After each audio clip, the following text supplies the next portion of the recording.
In the dimly lit corridors of 19th-century Prague, where candlelight flickered against damp stone walls and shadows stretched long into the night, there was once a sound that unsettled even the most hardened physicians. It was not the weeping of the sick, nor the screams of the deranged, nor even the rattling breaths of those slipping into death. It was laughter. A laughter so grotesque, so relentless, that it came to haunt the asylum where it was born. This was not the laughter of joy or amusement. It was hollow, unrestrained, and chilling, a sound that seemed to mock suffering itself.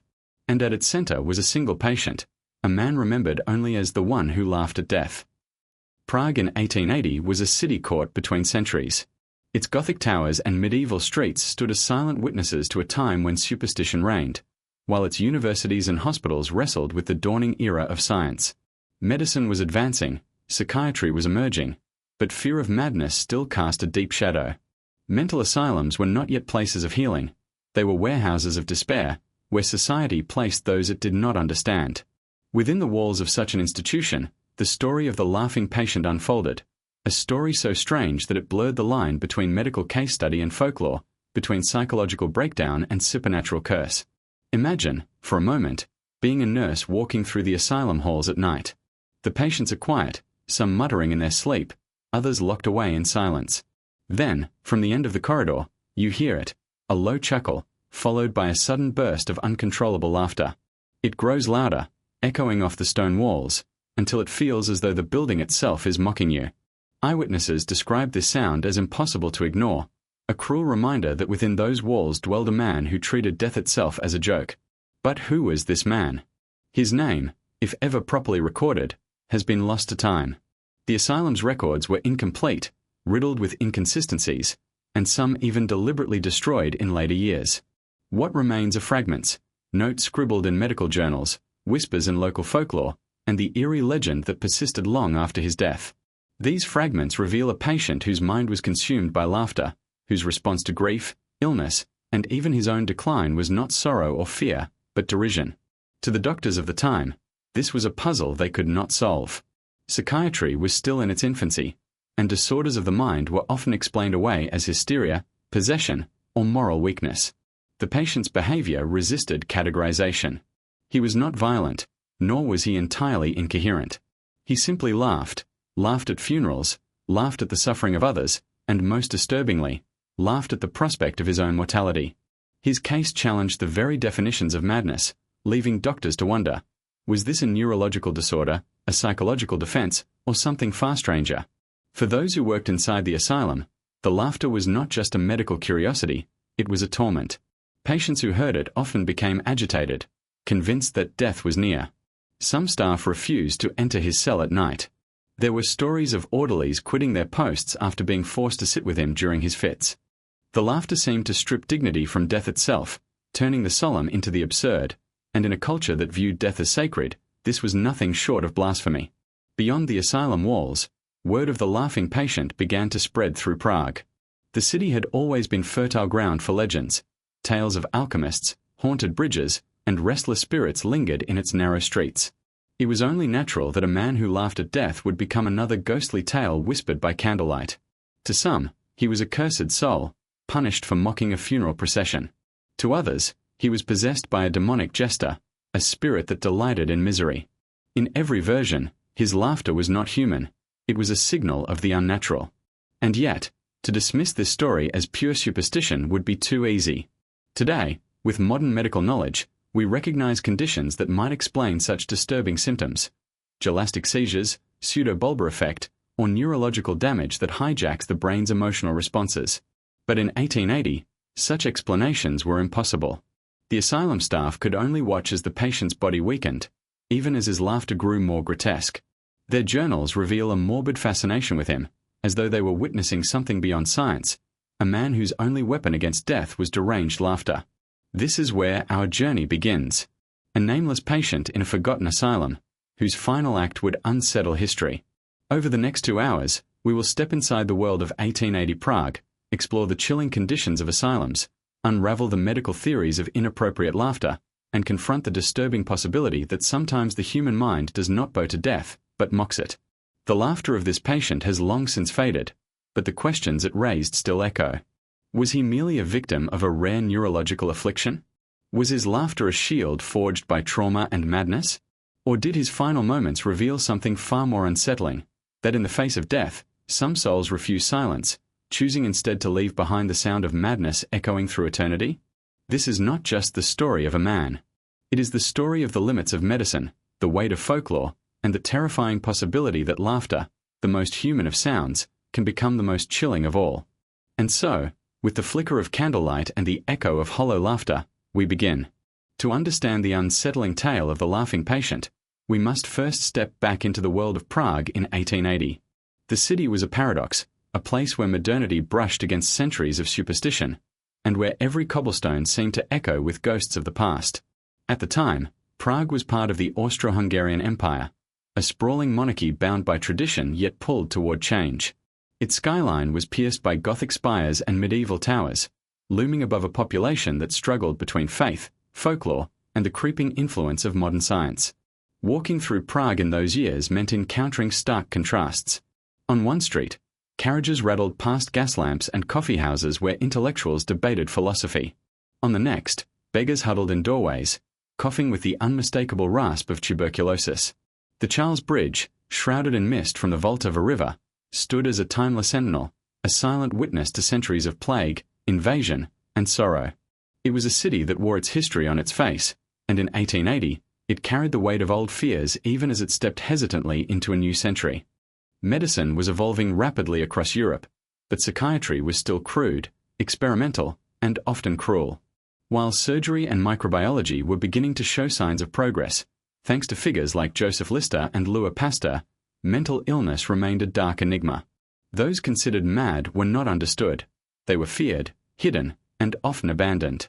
Families would quietly send their afflicted relatives to asylums, where society's unwanted could be locked away from sight. In Prague, the asylums were places of shadows, massive stone institutions built more to contain than to cure. The asylum at the heart of our story was typical of the time. Built on the outskirts of the city, it was a fortress-like building, with barred windows and iron gates that clanged shut behind visitors. Inside, the air was thick with the mingling sense of disinfectant, sweat, and despair. Patients lay on iron-framed beds, covered with rough blankets, their voices often muffled by medication or restraints. Doctors moved briskly through the wards, their knowledge limited, their methods experimental, and their success rates negligible. For many who entered, the asylum was not a place of healing. It was the last stop before the grave. It was into this world that the laughing patient arrived. But before we reach him, we must understand how death itself was viewed in Prague at the time. Death was ever present. Epidemics swept through the poorer districts, and funerals were common sights on the streets. Yet death was also sacred, cloaked in ritual and reverence. Families dressed in mourning black, candles were lit to guide souls, and churches echoed with the sound of solemn prayers. To treat death lightly was unthinkable. To laugh at it was blasphemy. This is what made the patient's behavior so disturbing. In a city where mortality was both feared and sanctified, his laughter was not merely unsettling, it was an assault on deeply held cultural and spiritual beliefs. To the people of Prague, this was more than madness. It was a mockery of everything they revered about life and death. The asylum staff who heard his laughter did not hear a medical symptom, they heard sacrilege. Prague in 1880 was also steeped in folklore that fed into the legend of the laughing patient. This was the city of the golem, the clay creature said to have been brought to life by a rabbi centuries earlier. It was a city of alchemists, where legends of men who tried to unlock the secrets of immortality still clung to abandoned laboratories. Superstition ran deep, even among the educated. For them, the line between science and the supernatural was still thin. A man who laughed at death could easily be seen as cursed, possessed, or marked by forces beyond human comprehension. Meanwhile, in the medical journals of the time, Prague's doctors struggled to define and classify madness.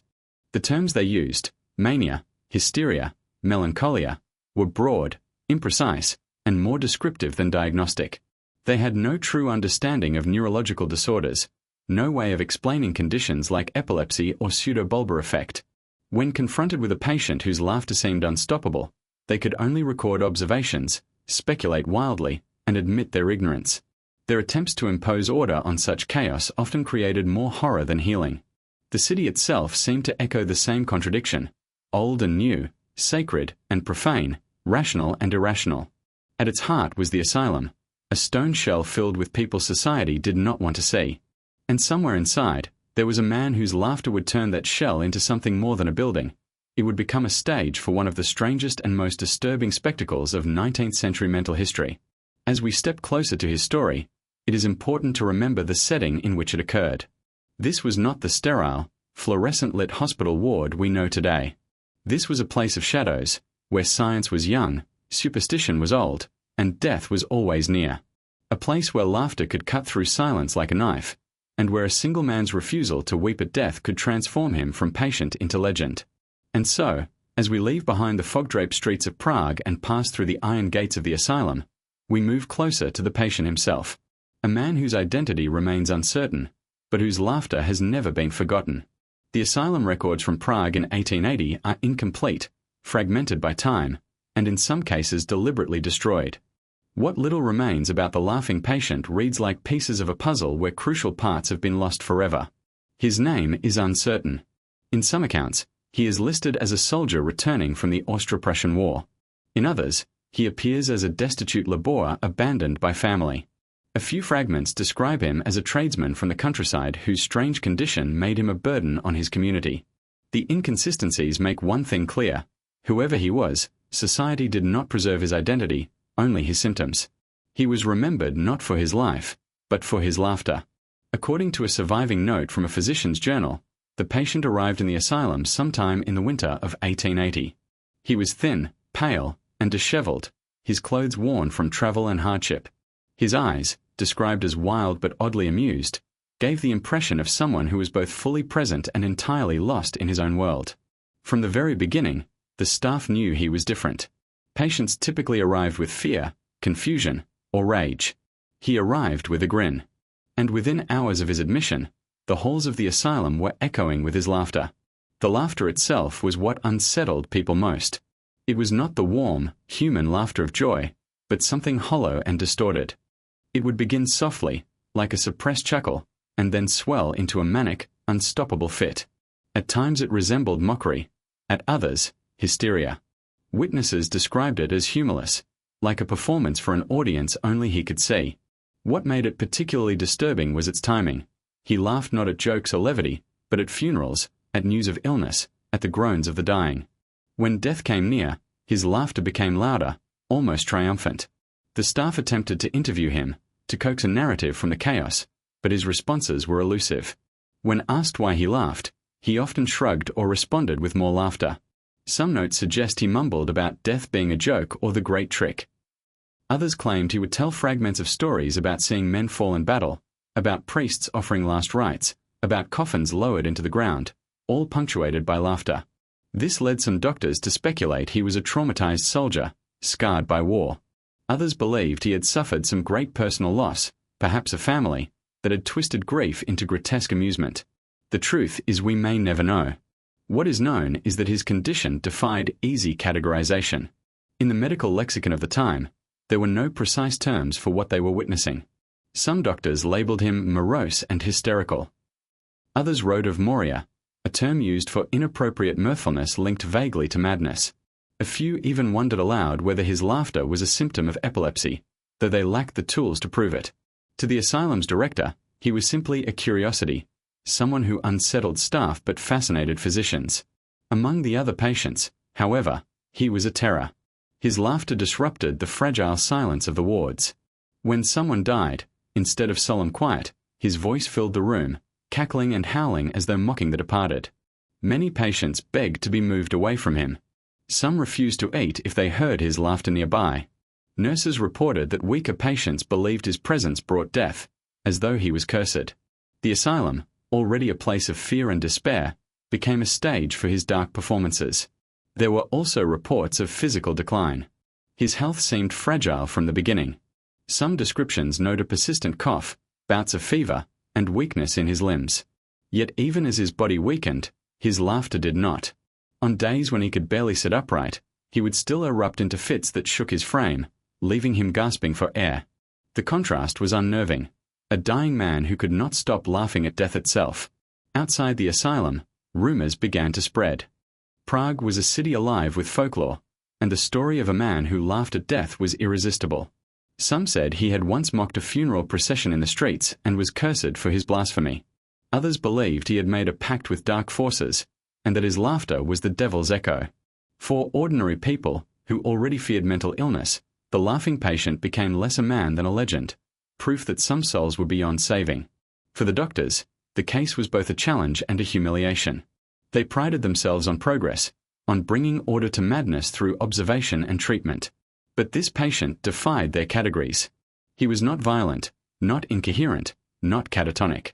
He was articulate at times, coherent enough to understand questions, yet his laughter broke every boundary of human expectation. To the staff, he embodied both fascination and dread, a man who reminded them that death was not always solemn, that the human mind could twist even the most sacred moments into something grotesque. In the end, his origins mattered less than his presence. Whether soldier, laborer, or abandoned son, his identity was erased and rewritten by his condition. He was no longer a man with a past. He was the patient who laughed at death. His laughter became his legacy, the single detail that survived in the records, the single sound that echoed in memory. And as his time in the asylum continued, his case would force doctors to confront not only the limits of their knowledge, but the uncomfortable possibility that some mysteries of the mind resist explanation altogether. It is here, with the patient firmly set within the walls of the asylum and the city's whispers beginning to swirl around him, that we can begin to explore what his laughter might have meant. To understand it, we must step into the science of his time, and into the modern insights that shed new light on what could have caused such an eerie and relentless symptom. To grasp the strange case of the laughing patient, we must move beyond the walls of the Prague Asylum and into the broader question: what is laughter, and what does it mean when it appears in places it does not belong? At its simplest, laughter is a universal human response, a reflex that crosses languages, cultures, and generations. Yet it is also one of the most mysterious. Inappropriate laughter, laughter in the face of pain, tragedy, or death, has long unsettled those who witness it, because it defies our expectations of human behavior. In the case of the laughing patient, this defiance became his entire existence. In the 19th century, the science of laughter was in its infancy. Physicians of the time recognized laughter as an emotional expression, but had little idea of the neurological machinery that produced it. Some doctors still leaned on old theories that connected laughter to imbalances of the humors, the medieval belief that moods were controlled by bodily fluids like blood and bile. Others suggested that laughter was a sign of hysteria, a catch-all term that encompassed everything from fainting spells to convulsions. The word inappropriate carried with it a moral judgment. Patients who laughed at death were not simply ill, they were indecent, even blasphemous. Yet even in the 19th century, there were doctors curious enough to document laughter as a symptom rather than a sin. Early psychiatric texts occasionally mentioned cases of morbid laughter, often grouping it with other involuntary expressions like crying. Still, no consensus existed. One asylum report from the era described such laughter as an excess of nervous agitation. Another physician, attempting to rationalize it, claimed the patient was relieving pressure upon the heart through laughter, as others do through weeping. These explanations, while imaginative, were far from scientific. Today, modern neuroscience has given us clearer, though still incomplete, answers. Involuntary or inappropriate laughter is often linked to specific neurological and psychiatric conditions. One possibility is pseudobulbar effect, a disorder where damage to the brain's pathways between emotional centers and motor control causes uncontrollable fits of laughing or crying. Patients with this condition often describe the laughter as detached from their true feelings. They are not amused, yet they laugh uncontrollably. Another explanation could be gelastic seizures, rare episodes usually caused by abnormalities in the hypothalamus, in which seizures manifest as bursts of laughter. In these cases, laughter is not an expression of joy but a seizure event, the brain's wiring misfiring in ways that distort emotional output. There are other possibilities, too. Traumatic brain injury, particularly damage to the frontal lobe, can disrupt the normal regulation of emotions, leading to laughter in inappropriate situations. Certain psychiatric disorders, such as schizophrenia or mania, may also produce distorted emotional responses. For soldiers or trauma victims, laughter sometimes appears as a defense mechanism, a psychological shield against unbearable realities. Psychologists call this incongruous effect, a mismatched emotional expression that may serve as a coping mechanism when reality becomes overwhelming. The question, then, is whether the laughing patient's condition was rooted in neurology, psychology, or something more elusive. If he was a soldier, it is possible that he suffered a head injury on the battlefield, leading to seizures or pseudobulbar effect. If he was a traumatized civilian, perhaps his laughter was a desperate response to the horrors he had witnessed. The physicians of Prague in 1880 had none of the tools to determine this. Without brain scans, without the modern language of neurology, they could only watch helplessly as their patient laughed himself toward death. The unsettling truth about laughter is that context determines its meaning. A child's giggle in a park brings joy. The same sound in a dark, empty corridor brings dread. Inappropriate laughter unsettles us precisely because it violates social and cultural scripts. We expect tears at funerals, solemnity in hospitals, silence in the presence of death. When laughter intrudes, it feels like a rupture in reality, a breakdown of the natural order. That is why the laughing patient so disturbed those around him. His laughter was not simply a medical symptom. It was an assault on cultural expectations of grief and mortality. In folklore, this phenomenon has long been associated with the supernatural. Many cultures describe trickster spirits, jesters of death who laugh at human suffering. In medieval Europe, outbreaks of strange laughter were sometimes blamed on possession or curses. The infamous Tanzplague, or dancing plague of the 16th century, where groups of people danced and laughed themselves to exhaustion, was remembered as a kind of collective madness sent by the devil. Against this backdrop, it is easy to see how the laughing patient's condition would be interpreted as something beyond medicine, something unholy. But even within science, laughter holds mysteries. Studies in modern psychology suggest that laughter may serve as a release valve for fear. Soldiers in trenches have reported laughing hysterically after surviving artillery bombardments. Survivors of accidents often laugh uncontrollably in the aftermath, their bodies unable to reconcile the closeness of death with the relief of survival. Could the laughing patient have been trapped in this state permanently, his mind unable to escape the reflex that protected him once? The disturbing aspect of his case lies in how little control he seemed to have. Those who witnessed him insisted that the laughter was not chosen. It erupted from him, consuming his body until he shook with exhaustion. His lungs weakened, his body trembled, and yet the laughter continued. It is a cruel irony of neurology that the very sound most associated with joy can, in certain conditions, become a symptom of torment. As we compare the science of then and now, one thing becomes clear: the laughing patient remains an enigma. In the 19th century, he was a curiosity and a terror, a man whose laughter mocked the sanctity of death. In modern times, he might be diagnosed, treated, and perhaps understood, but perhaps not fully. For even with all our advances, the spectacle of laughter in the face of death still unsettles us.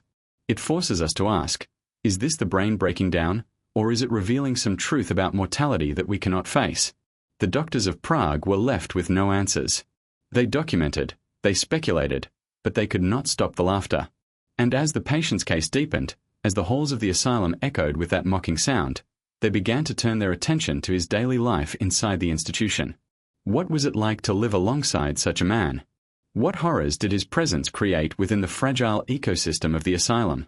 That is where our journey leads next, into the daily reality of the asylum itself, and the unsettling role the laughing patient played within it. The Prague Asylum of the late 19th century was not the sterile, clinical institution we might imagine today.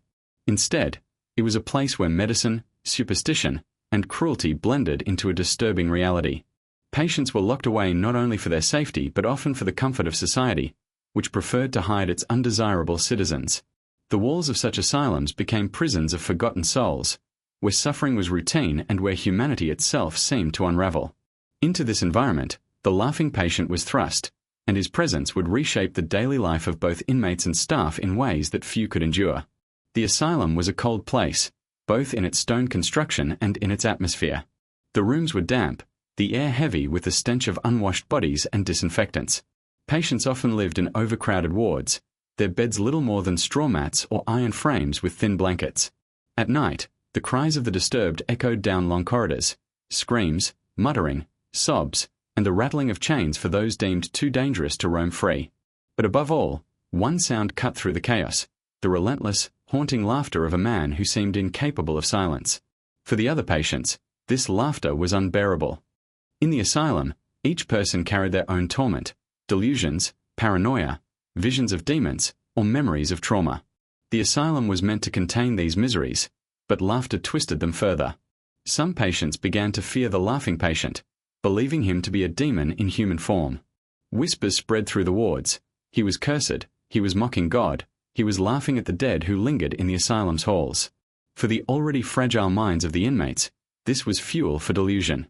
One patient was reported to cover his ears with torn strips of bedding until his skin bled, desperate to block out the sound.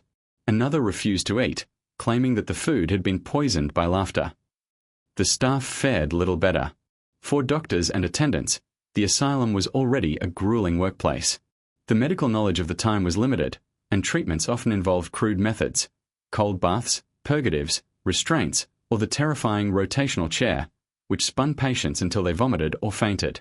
Electrotherapy was in its infancy, and patients were sometimes subjected to painful jolts of electricity in the name of science. Staff members were underpaid, overworked, and constantly surrounded by suffering. To endure this while the halls rang with ceaseless, mocking laughter was a cruelty even they could not have prepared for. Some attendants grew hostile toward the laughing patient. Reports suggest that he was beaten when he refused to quiet down. Though the blows did nothing to stop his laughter, it only grew louder, echoing off the stone walls like a terrible defiance. Others grew superstitious, avoiding his cell at night, fearful that his laughter would infect them. A few doctors, committed to the pursuit of science, attempted to study him more closely. They noted that he could laugh for hours without pause, his body convulsing with the effort until he collapsed into shallow, wheezing breaths, only to begin again moments later. Attempts to calm him with laudanum or morphine met with limited success. Sedation dulled his body but never fully silenced the laughter, which slipped through in strained gasps even as he lay half-conscious. Daily life inside the asylum became structured around him. Patients in nearby wards lost sleep. Attendants rotated shifts to minimize their exposure to his cell. Some doctors debated whether he should be transferred to a different facility or confined to total isolation, but others argued that his case was too valuable to discard. He was, after all, a living mystery, a man whose condition challenged the very limits of medical understanding. So he remained, and with him, the asylum became a stage for a kind of macabre theatre. There were moments when his laughter seemed to synchronize with the horrors unfolding around him. During violent outbreaks among patients, when screams filled the halls, his laughter rose above them, turning chaos into something grotesquely carnival-like. When patients died, whether from neglect, disease, or despair, it was said that his laughter carried down the corridor at that very moment, as if mocking the departed. Attendants swore he could sense death before it happened, his laughter rising into frenzied peaks just hours before a patient passed. These coincidences only strengthened the belief that something unnatural clung to him. The laughing patient himself seemed detached from these reactions. Witnesses noted that he rarely spoke, and when he did, his words were fragmented, broken by laughter. Sometimes he uttered nonsensical phrases, other times, chillingly coherent ones that unsettled those who heard him. One doctor claimed that, when asked why he laughed, the patient whispered, "Because death is always near."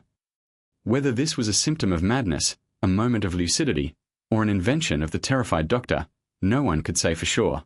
Life in the asylum was already a fragile balance of despair and routine, but the presence of the laughing patient tipped that balance towards something far darker.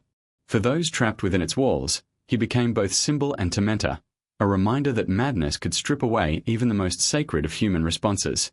Where there should have been sorrow, there was only laughter. Where there should have been silence, there was mocking sound. In this way, the asylum itself seemed to transform around him. It was no longer simply a place for the sick but a haunted house of flesh and stone, with one man's endless laughter as its heartbeat. Patients prayed for silence, attendants cursed their work, and doctors chased explanations that slipped further from their grasp. The laughing patient was not simply an inmate, he was the asylum's most enduring nightmare. But as months turned into years, the horror of living with him grew unbearable. The asylum could contain him physically, but it could not contain the effect he had on those around him.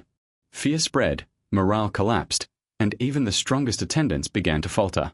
Eventually, his case would draw attention from outside the asylum walls, and whispers of the laughing patient reached beyond Prague. Researchers, priests, and even government officials became curious. Who was this man who laughed in the face of death? And what did his existence say about the limits of medicine, faith, and human endurance? As the months turned into years, the laughing patient became more than just another unfortunate soul confined within the asylum. He became a riddle, one that doctors, priests, and even philosophers could not ignore. His condition challenged the very boundaries of what was understood about the human mind. Was his laughter a symptom of madness? A scar left by some terrible trauma? Or was it something darker, an unholy possession, an intrusion of forces beyond science?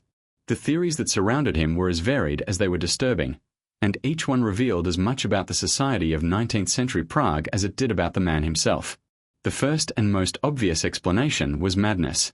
To many doctors, the laughing patient was simply another case of insanity, albeit an unusual one.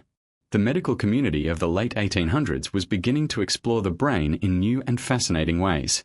Theories of neurology were emerging, and psychiatry was still struggling to establish itself as a serious science. Physicians recorded cases of patients who screamed uncontrollably, who wept without reason, or who engaged in repetitive rituals they could not explain.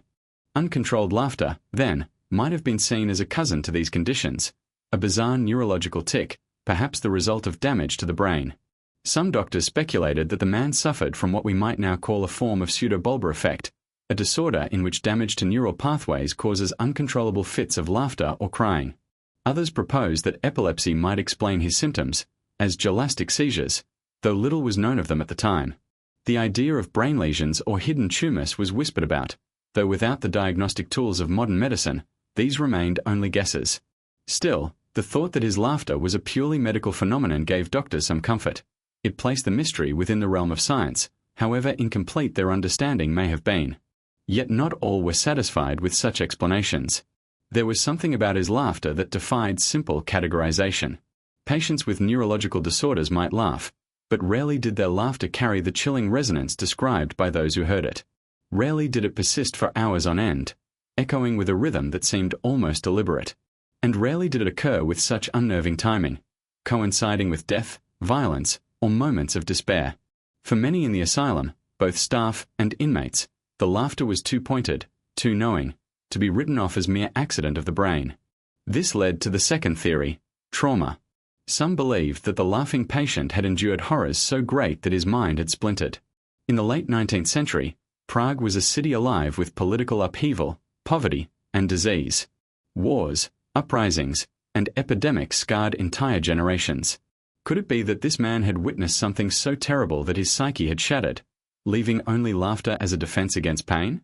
Laughter, after all, is often described as a mask, a way of coping with unbearable truths.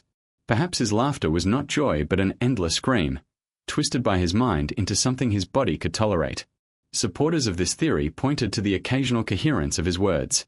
When he muttered about death, when he whispered about the nearness of the grave, was this not evidence that he understood, on some level, the horrors that haunted him? Could his laughter be the sound of a man who had seen too much and broken beneath the weight?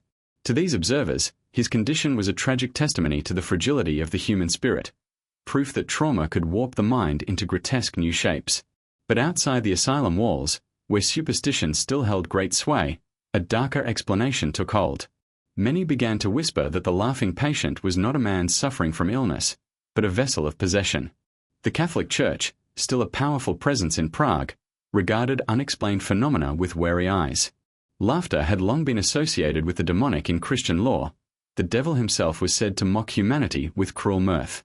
To laugh at death, especially in a place where so many died abandoned and forgotten, seemed less like madness and more like blasphemy.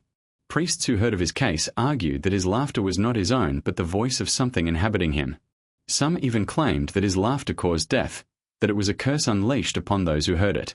Requests were made, quietly, for exorcisms, though it is unclear whether one was ever attempted. What is certain is that attendants grew fearful, crossing themselves when they approached his cell, muttering prayers under their breath as if to shield themselves. To them, the laughing patient was no longer a medical curiosity.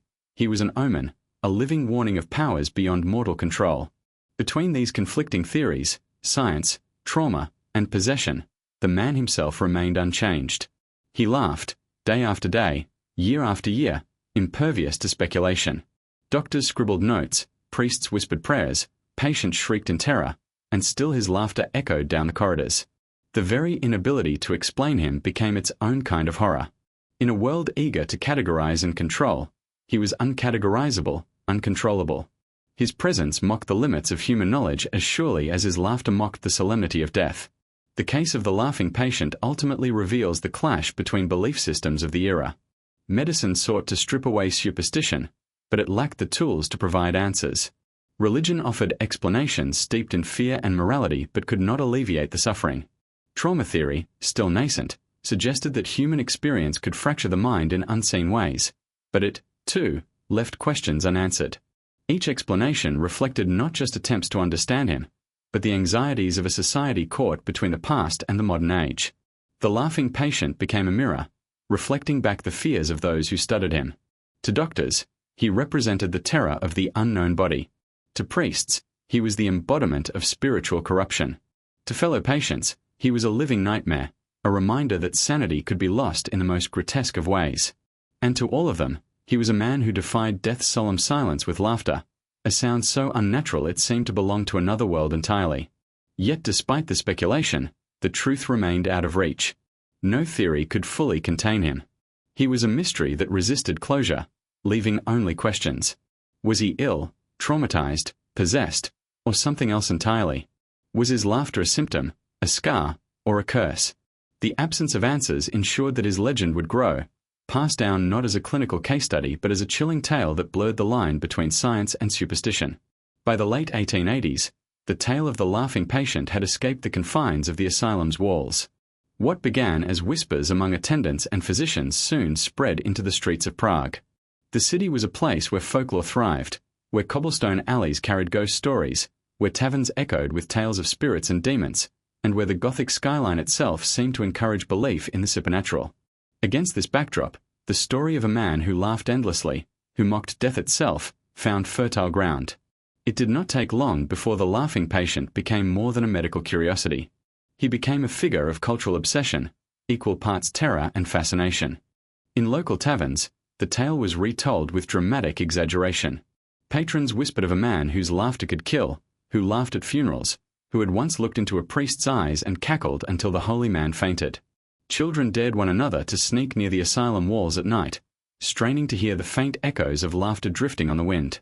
Vendors even began selling crude illustrations of the Devil of Prague, depicting a gaunt figure with hollow eyes and a mouth stretched into a grotesque grin.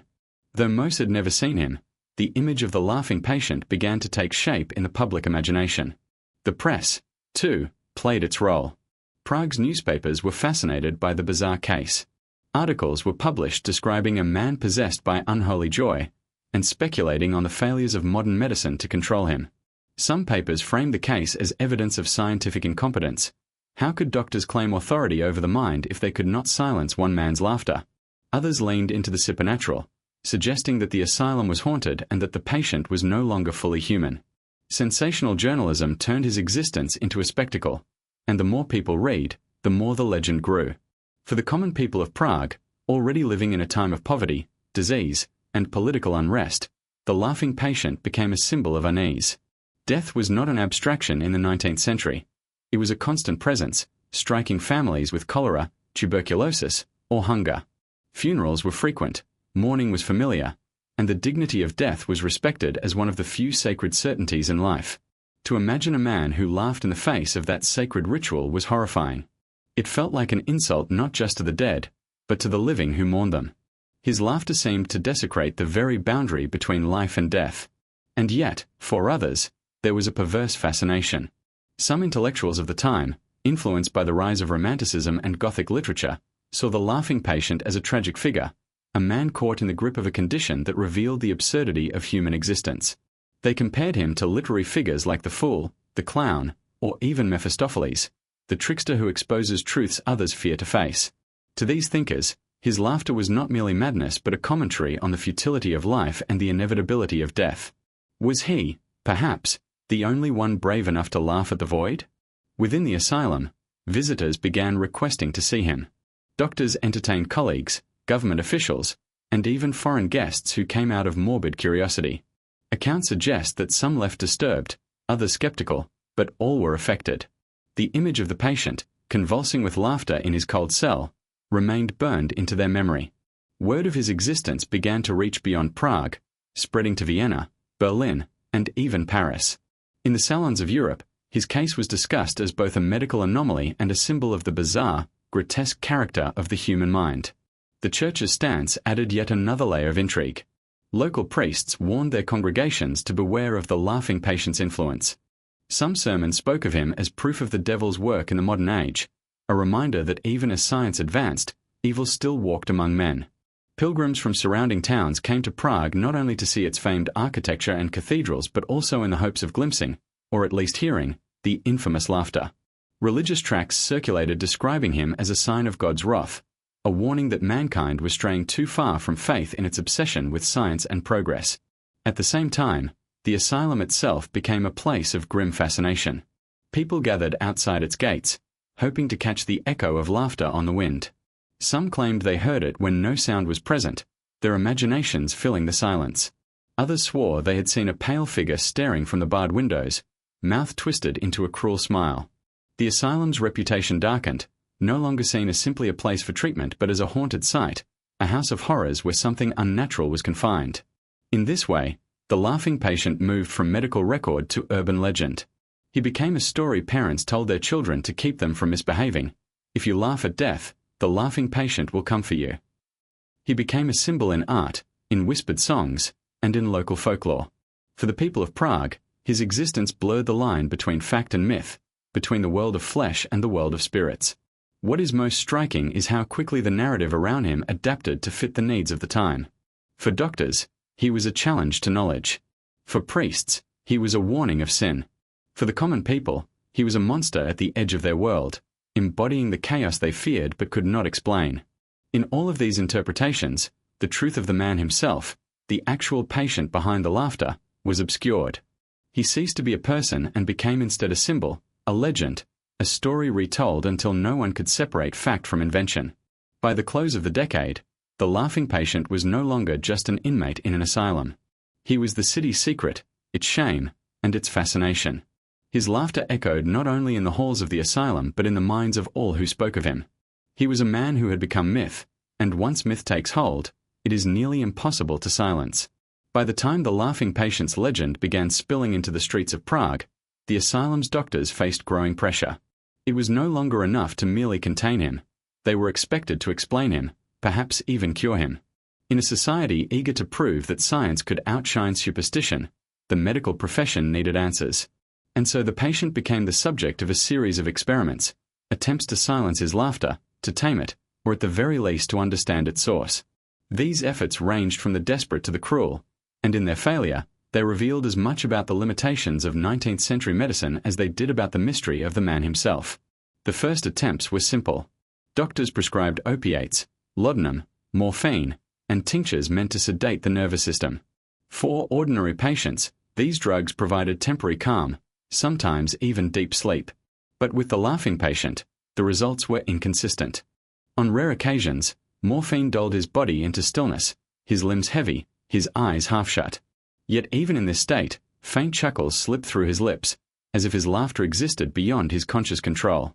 Other times, the drug seemed to have no effect at all, his body shaking with hysterical mirth even as his pupils contracted and his breath slowed dangerously.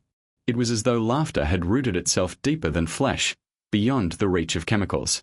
When sedation failed, physical restraint followed. The asylum had no shortage of methods: straitjackets, leather straps, and iron cages designed to contain violent patients. The laughing patient was bound repeatedly, his arms pinned to his sides, his body confined. Attendants believed that immobility might stifle the convulsions of laughter, but restraint only seemed to intensify his condition. He laughed all the harder, his head thrashing from side to side, his eyes rolling in their sockets. To those watching, the sound was unbearable. It was not laughter of joy but a strangled, hysterical eruption that seemed to mock the very efforts to silence it. Patients in neighboring wards screamed and begged for the sound to stop. In the end, the restraints were abandoned as futile, leaving only bruises on his wrists and ankles. The doctors then turned to the fashionable medical practices of the time: hydrotherapy, electricity, and mechanical contraptions meant to reset the mind. Cold baths were among the first methods tried. The laughing patient was plunged into freezing water, left to shiver until his lips turned blue, the shock intended to jolt him into silence. For brief moments, the laughter would stop, his body too overwhelmed to respond. But as soon as he was removed from the water and wrapped in rough blankets, the sound returned, weak at first, then building until it filled the ward once again. Electric therapy followed. Electrodes were applied to his temples, sending sharp jolts of current through his brain. The practice was experimental, often dangerous, and almost always inhumane. Witnesses described the patient convulsing under the shocks, his body jerking violently. For ordinary patients, such treatment sometimes induced a stunned silence. But the laughing patient was different. Even as his muscles twitched uncontrollably, he laughed, shrill, piercing bursts that unsettled even the doctors conducting the experiment. Some reported that the laughter seemed to rise in pitch with the current, as though mocking the attempt to burn it out of him. Other methods bordered on the grotesque. He was spun in a rotational chair until he vomited, starved of food for days in the hope of weakening his body, and subjected to bloodletting to drain what some physicians called his corrupt humours.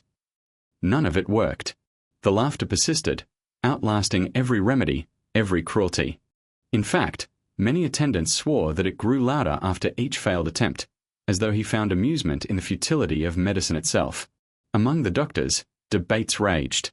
Some insisted his condition was neurological, perhaps a hidden tumor pressing against the brain, perhaps a malformed structure within the nervous system. Others argued that it was psychological, a hysteria so deep-rooted it could not be broken by force.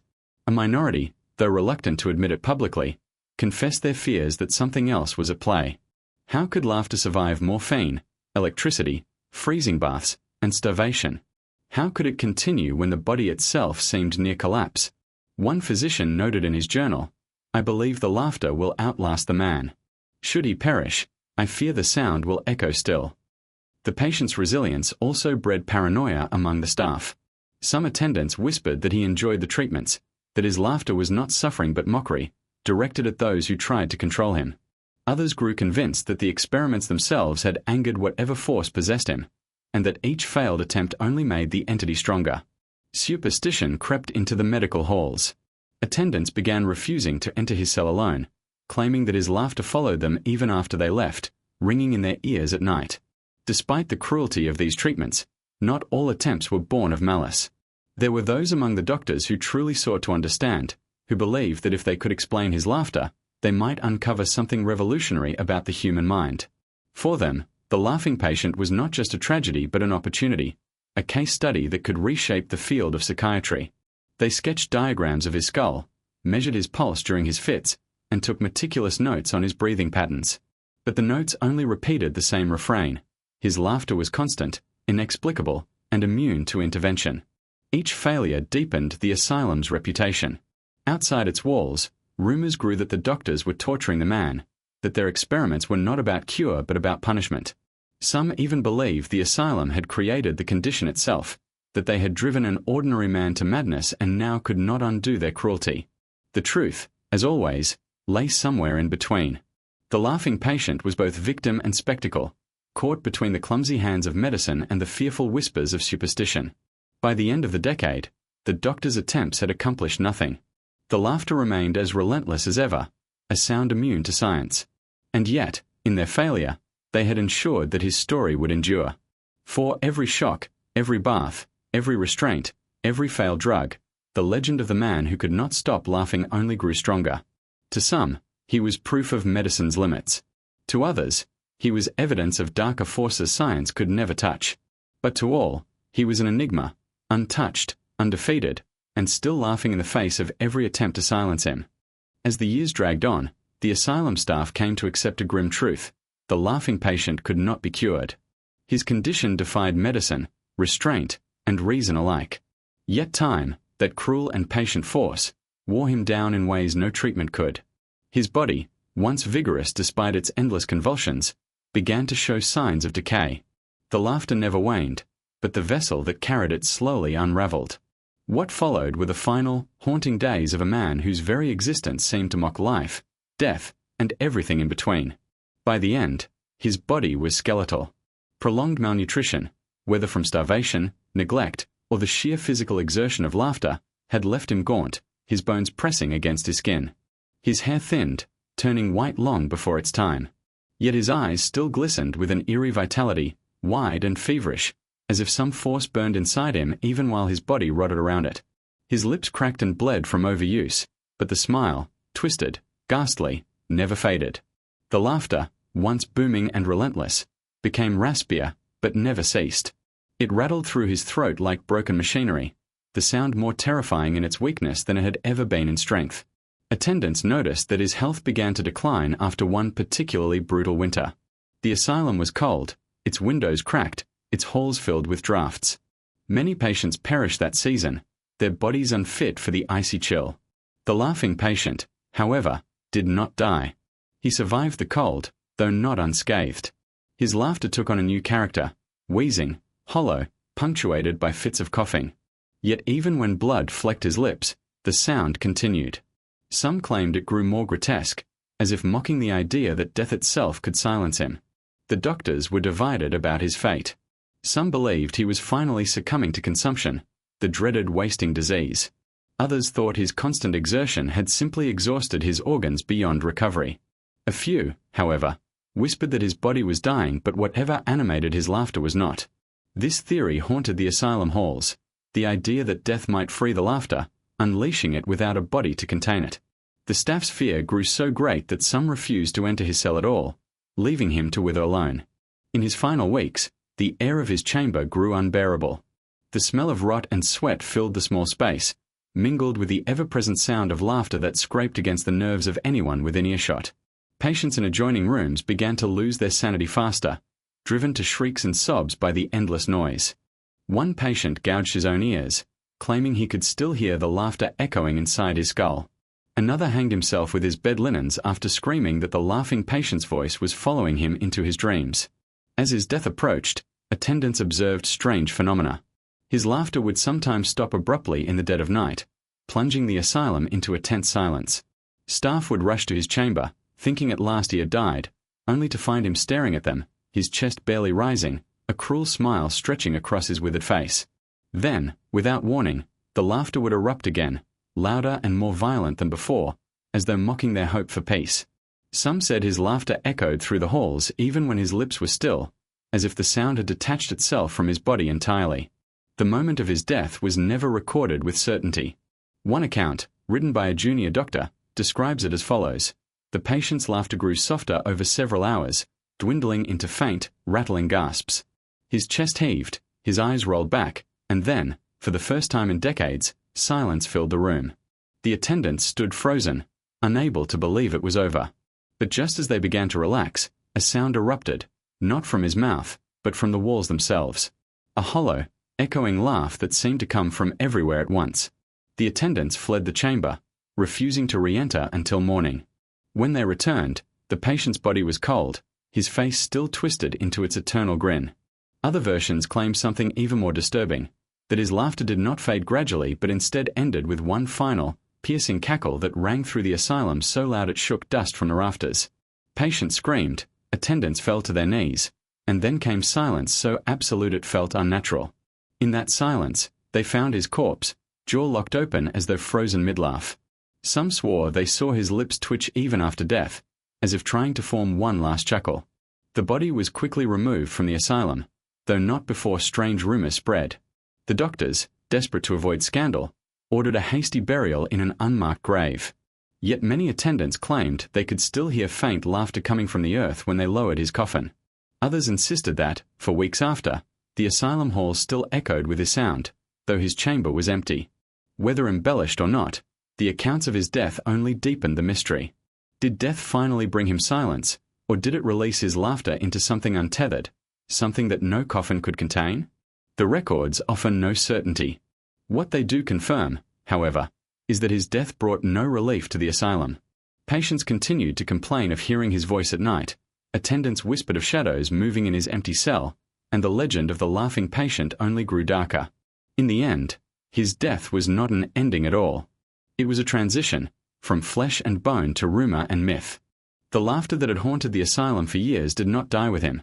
It spread into stories, whispered by those who feared it and repeated by those who sought to understand it.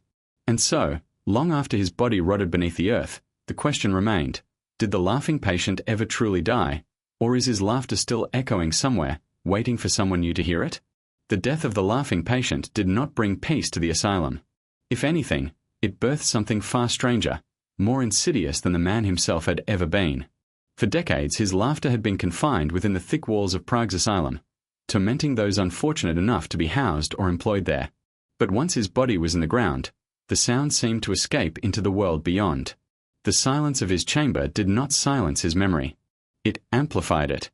What was once a medical anomaly now became a tale whispered in fearful tones, spreading through Prague like a contagion of the mind. At first, it was the asylum attendants who carried the stories outward.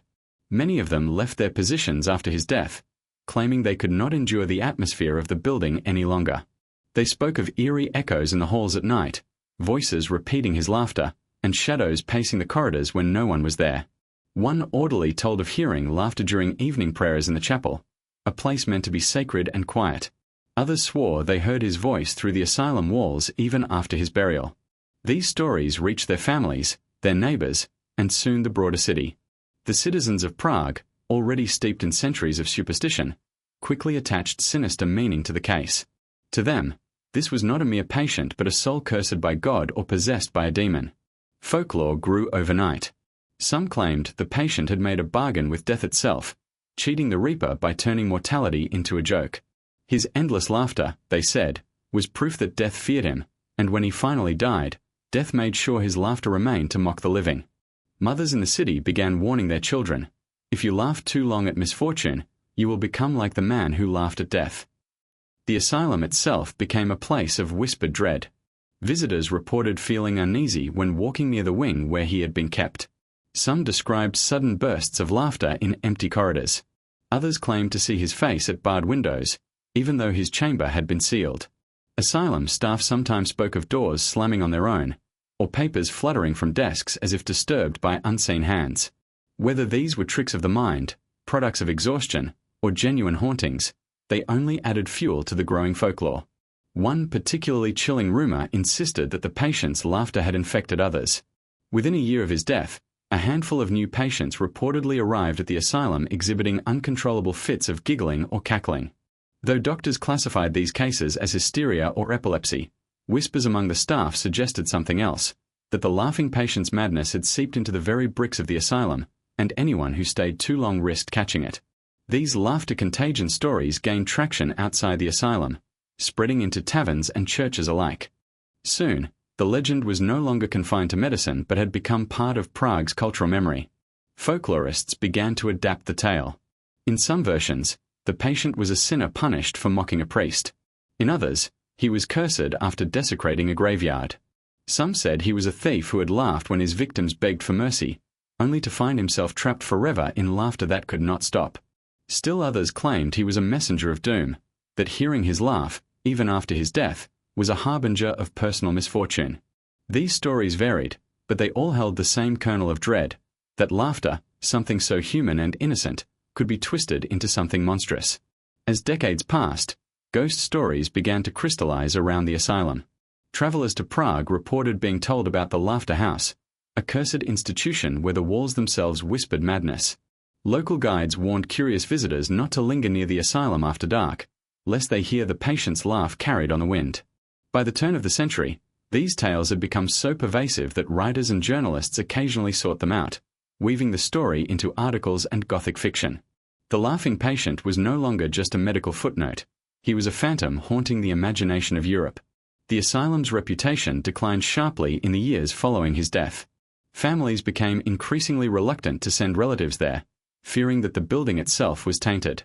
Some patients were said to beg not to be placed in the wing where he had lived, believing his presence lingered in the air. Eventually, parts of the asylum were shut down, though the laughter stories persisted. Even after renovations, when walls were torn down and rebuilt, workers swore they still heard faint chuckles in the stone foundations. For those who lived near the grounds, the stories took on a generational life. Grandparents told children to stay indoors on stormy nights because the laughing patient's ghost roamed then, cackling at the thunder. Lovers dared each other to walk past the asylum gates at midnight to see if they could hear him. In some rural villages outside Prague, the legend even blended into existing folklore, and the laughing patient was spoken of alongside witches, restless spirits, and the undead. His story became one of those timeless cautionary tales, a grim reminder that madness and death do not always rest quietly. By the early 20th century, The laughing patient's tale had become so well known in Prague that it was almost inseparable from the city's darker identity. Prague has always been a place of shadowed streets, of alchemy, magic, and Gothic whispers. The legend of the man who laughed at death fit perfectly into this atmosphere.